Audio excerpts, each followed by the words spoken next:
Praise the lord. నూతన సంవత్సర శుభాకాంక్షలు. కీర్తనల గ్రంథం 147 అధ్యాయం 14వ వచనం. నీ సరిహద్దులలో సమాధానము కలుగ చేయవాడు ఆయనే. మన కుటుంబంలో సమాధానం మన యేసయ్య కలుగ చేస్తారండి. కుటుంబములను కడతారు. మన యేసయ్య సమాధానకర్త.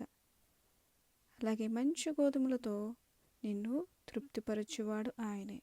ఒకవేళ లేమిలో ఉన్నామేమో, కానీ మన దేవుడు ఆశ్చర్యకరుడు. మనం అడిగిన దానికంటే, ఊహించిన దానికంటే ఎక్కువ ఇచ్చే దేవుడు.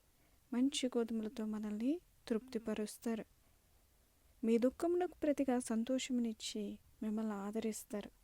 మీ విచారము కొట్టివేసి మీకు ఆనందమును కలుగ చేస్తారు. మీ దుఃఖదినములు సమాప్తము చేసి మీకు సంతోషమును కలుగ చేస్తారు.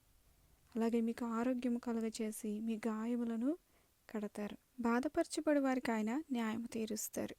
ఎవరైతే అన్యాయంగా బాధింపబడుతూ ఉన్నారో మన యేసయ్య వారి పక్షము నుండి వారికి న్యాయం చేస్తారు. చిన్న ప్రార్థన చేసుకోవచ్చు. పరిశుద్ధుల తండ్రి, ఇదిగో నాన్న, మరి ఈ నూతన సంవత్సరంలో మీరు మాకు కొన్ని వాగ్దానములు ఇచ్చారు. మా కుటుంబంలో సమాధానం కలుగ చేయండి. మంచి గోధుమలతో మీ బిడ్డలను తృప్తిపరిచి నాయన మా దుఃఖదినములు సంతోషంగా చేయండి. అలాగే నాయన, ఎంతమంది అనారోగ్యంగా ఉన్నారో వారికి ఆరోగ్యం కూడా దయచేయండి. ఎంతమంది బాధపరచబడుతున్నారో వారికి న్యాయం చేయండి తండ్రి. సహాయం చేస్తారని నమ్మొచ్చు. ఈ వాగ్దానములన్నీ కూడా నాన్న మా జీవితంలో నెరవేర్చమని, అలాగే నూతన సంవత్సరంలో బిడ్డలు దీవించమని యేసయ్య పరిశుద్ధ నామములో ప్రార్థన అడుగుచున్నాం పరమ తండ్రి. Amen. God bless you all.